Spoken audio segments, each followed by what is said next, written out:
Africa Media Live TV. Kindly subscribe to our YouTube channel to get updated on the trending gist, latest news all over the world. Like our page, subscribe, and share with friends. Thank you.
Oh, yeah.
ọ̀la o àbàlàfíà owó rẹ̀ pẹ̀lẹ́ àṣìbí tó gbàgbé òrè òǹkejì o ó tún stẹ́pọ̀ ó di bàbá olóyè ó di òye gbogbo ìṣọ̀lá àdébí ṣáàkì o.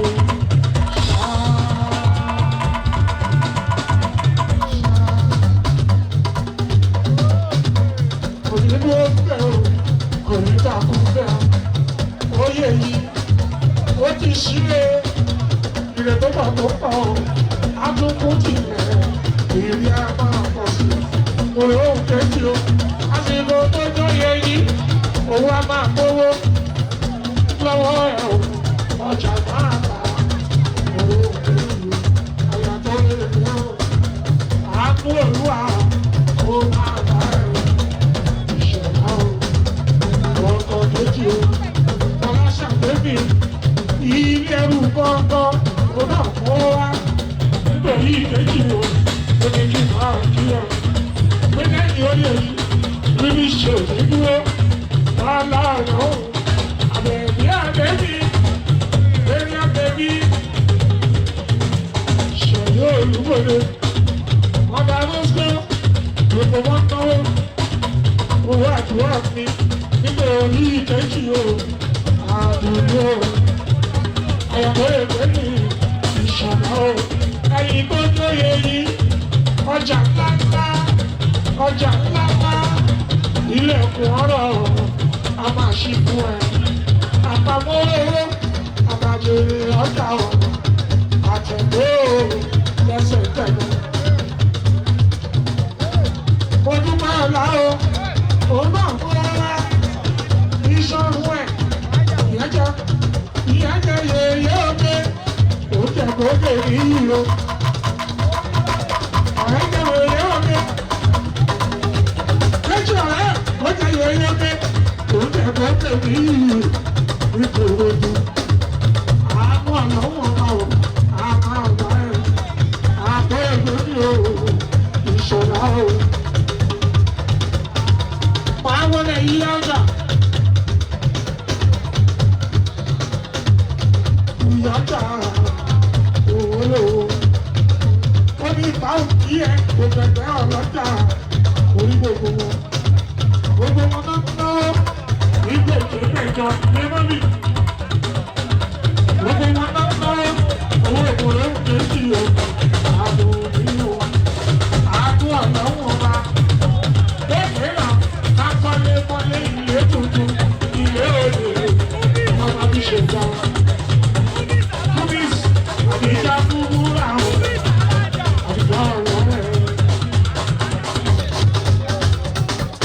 Àbíjà kúkúrú àwọn àbíjà ọ̀rọ̀ rẹ̀. Àwọn ṣẹ̀kẹ̀rẹ̀ bẹ̀rẹ̀ wọ́n ní kí ẹ o. Wo ló ń kejì o? Àánú ọ̀nà wọn bá ló máa bá ẹ̀. Àtẹ̀dó lẹ́sẹ̀ tẹ̀lé. Olórí burúkú onígbọ́ bá ẹ̀ ìpàjọyè yìí. Àmọ́ sí dada, àmọ́ pẹ̀lú ayọ̀ ní ìkíyẹ̀ o. Ayọ̀ Julius, wọ́n ní báwọn kí ẹ̀ wòrò òkèjì o. Ẹ̀ka àjọyọ̀ yìí, ìṣọ̀lá rẹ̀, ìró ìdílé, ọ̀rọ̀ àtàrí, àtẹ̀gbẹ́ o, lẹ́sẹ̀ ìtẹ̀gbẹ́. Ọ̀gá ni ó lọ bàbá bọ́ lọ́la ọ̀dọ́ òun.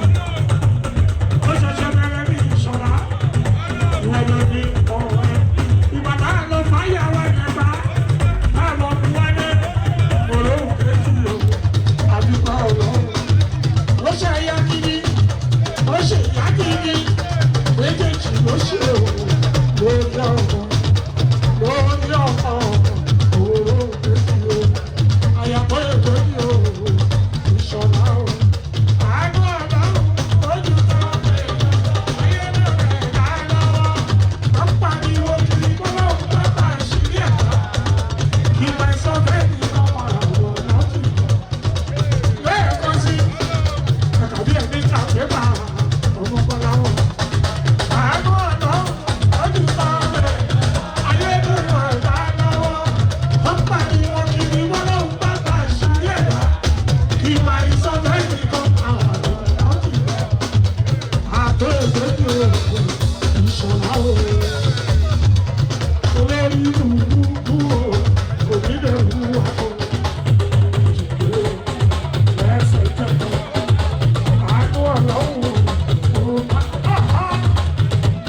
Africa Media Live TV. Kindly subscribe to our YouTube channel to get updated on the trending gist, latest news all over the world. Like our page, subscribe, and share with friends. Thank you.